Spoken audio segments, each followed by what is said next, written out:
ഒരു മാധ്യമപ്രവർത്തകൻ എന്ന നിലയ്ക്ക്, ഒരു റിപ്പോർട്ടർ എന്ന നിലയ്ക്ക്, ഒരു വാർത്താ അവതാരകൻ എന്ന നിലയ്ക്കൊക്കെ 96 മുതൽ അദ്ദേഹത്തെ നമ്മൾ കാണുന്നുണ്ട്. പക്ഷേ ഒരു എഡിറ്റർ എന്ന നിലയ്ക്ക് അദ്ദേഹത്തെ എനിക്ക് നേരിട്ട് കാണാൻ പറ്റിയത് ഇന്ത്യ വിഷനിൽ 2007 ഞാൻ ജോയിൻ ചെയ്തപ്പോഴാണ്. അദ്ദേഹത്തിൻ്റെ ഊർജ്ജം കണ്ടിട്ട് അത്ഭുതപ്പെട്ടു പോയിട്ടുണ്ട്. കാരണം രാവിലെ തൊട്ട് രാത്രി വരെ ഒരേ എനർജി ലെവൽ ഇങ്ങനെ കാത്തു സൂക്ഷിക്കാൻ കഴിയുന്ന ഒരു രീതിയിൽ പ്രവർത്തിക്കുക. ന്യൂസ് ഡെസ്കിൽ എന്ന് വെച്ചാൽ ആകെ ബഹളമാണ്. എം വി നികേഷ് കുമാറിൻ്റെ ശബ്ദം ഇങ്ങനെ എല്ലായിടത്തും മുഴങ്ങിക്കേൾക്കും. അദ്ദേഹത്തിൻ്റെ കണ്ണ് പോകാത്തൊരു സ്ഥലം ഉണ്ടാവില്ല. ഒരു ബ്രേക്കിംഗ് ആയാലും ബ്രേക്കിങ്ങിനൊക്കെ അദ്ദേഹത്തിൻ്റെ ശൈലിയുണ്ട്. അതായത് വെർബാറ്റം രീതിയിൽ തന്നെ വാർത്താ സമ്മേളനങ്ങൾ കൊടുക്കുന്ന ഒരു ശൈലി കൊണ്ടുവന്ന അദ്ദേഹമാണ്. പിണറായി വിജയൻ്റെ വാക്കുകൾക്ക് അതേ രീതിയിൽ തന്നെ ബ്രേക്കിംഗ് കൊടുക്കുന്ന ഒരു രീതിയൊക്കെ കൊണ്ടുവന്ന അദ്ദേഹമാണ്. പിന്നീട് നമ്മളെല്ലാവരും അതിന് പിന്നാലെ പോവുകയായിരുന്നു. പല കാര്യങ്ങളും അദ്ദേഹം തുടങ്ങി വയ്ക്കുകയും ബാക്കി എല്ലാവരും പിന്നാലെ പോവുകയും ചെയ്യും. നമ്മളെല്ലാവരും ആ രീതിയിൽ തന്നെ വന്ന ആളുകളാണ്.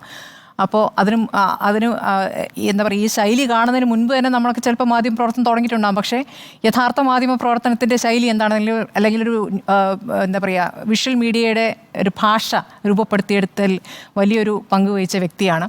അതുപോലെ 2 ചാനലുകൾ, ഇപ്പോൾ റിപ്പോർട്ടർ ചാനൽ തുടങ്ങിയ സമയത്തും ഞാൻ ആ ഒരു വർഷം ഇവിടെ ഉണ്ടായിരുന്നു. ഒരു എന്താ പറയുക, അത് നമുക്കെല്ലാം പഠിക്കാനുള്ള ഒരുപാട് കാര്യങ്ങൾ, അതിൽ നിന്ന് നമുക്ക് പഠിക്കാനുള്ള കാര്യങ്ങളുണ്ട്. അങ്ങനെ ഓടി നടന്നിരുന്ന ഒരാൾ നമ്മളൊക്കെ ഇപ്പോൾ വന്നിപ്പോൾ രണ്ടാമത് റിപ്പോർട്ടർ ചാനൽ റീലോഞ്ച് ചെയ്ത് കഴിഞ്ഞപ്പോൾ അദ്ദേഹം സൈഡിലേക്ക് മാറിയെന്ന് നമ്മളെയൊക്കെ പ്രവർത്തിക്കാൻ അനുവദിക്കുന്ന ഒരു രീതിയാണ് കണ്ടത്. അത്ഭുതപ്പെട്ടിട്ടുണ്ട്. ഒരു ശൈലിയിൽ വല്ലാത്തൊരു വ്യത്യാസം അദ്ദേഹം കൊണ്ടുവന്നു. അത് നമുക്കൊരു സ്പേസ് തരികയായിരുന്നു യഥാർത്ഥത്തിൽ.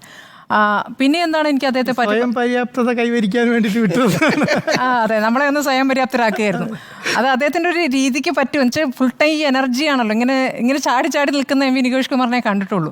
അപ്പോൾ അങ്ങനെയല്ല, നമുക്കൊക്കെ സ്പേസ് തന്നു. പിന്നെ മാത്രമല്ല, പലപ്പോഴും പ്രതികൂലമായ സാഹചര്യങ്ങൾ, ഇപ്പോൾ ഇന്ത്യ വിഷനായാലും റിപ്പോർട്ടിൻ്റെ ഒരു ഘട്ടമായിരുന്നാലും വലിയ പ്രതികൂലമായ സാഹചര്യങ്ങളോട് കടന്നു പോയിട്ടുണ്ട്. പക്ഷേ അദ്ദേഹം ആ സമയത്തും അദ്ദേഹത്തിൻ്റെ എനർജി കണ്ടിട്ടാണ് അതിന് താഴെയുള്ളവരൊക്കെ അതിന് പിടിച്ചു നിന്നത്, പലതരത്തിലുള്ള ബുദ്ധിമുട്ടുകളുണ്ടായിട്ടും. അപ്പോൾ അങ്ങനെ പിടിച്ചു നിൽക്കാൻ കഴിയുന്ന ഒരു കഴിവ്, അത് ബാക്കിയുള്ളവരിലേക്ക് പകരാനുള്ള കഴിവ്, അതൊരു എല്ലാവർക്കും പറ്റുന്നൊരു കാര്യമല്ല. നമ്മളൊക്കെ ചെറിയ ചെറിയ കാര്യങ്ങൾക്ക് എപ്പോഴും നിരാശരാകുകയും പെട്ടെന്ന് ഡൗൺ ആവുകയും ചെയ്യുന്ന മാധ്യമപ്രവർത്തകർ പൊതുവെ അങ്ങനെയാണ്, പ്രത്യേകിച്ച് വിഷ്വൽ മീഡിയയിലുള്ളവർ. ചെറിയ സെറ്റ് ബാക്ക് ഉണ്ടാകുമ്പോഴേക്കും.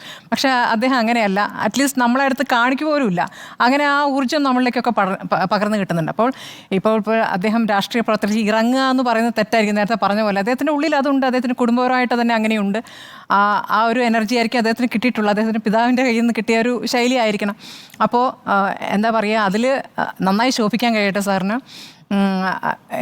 ഒരു രാഷ്ട്രീയ പ്രവർത്തനത്തിലേക്ക് ഇറങ്ങുന്നു എന്ന് പറയുമ്പോൾ അതിൻ്റെ എല്ലാ തലങ്ങളിലും അദ്ദേഹത്തിന് ശോഭിക്കാൻ കഴിയട്ടെ. ഏത് പ്രതികൂല സാഹചര്യം ഉണ്ടായാലും നേരിടാൻ കഴിയും എന്ന് ഞാൻ വിശ്വസിക്കുകയാണ്. സാർ എല്ലാ കാലത്തും നമ്മളോടൊക്കെ കോണ്ടാക്ട് ഉണ്ടാവണം. പറഞ്ഞു വിടാണ്ടിരുന്നാൽ മതി. വലിയൊരു യാത്രയ്ക്ക് പോണ പോലെയാണ്.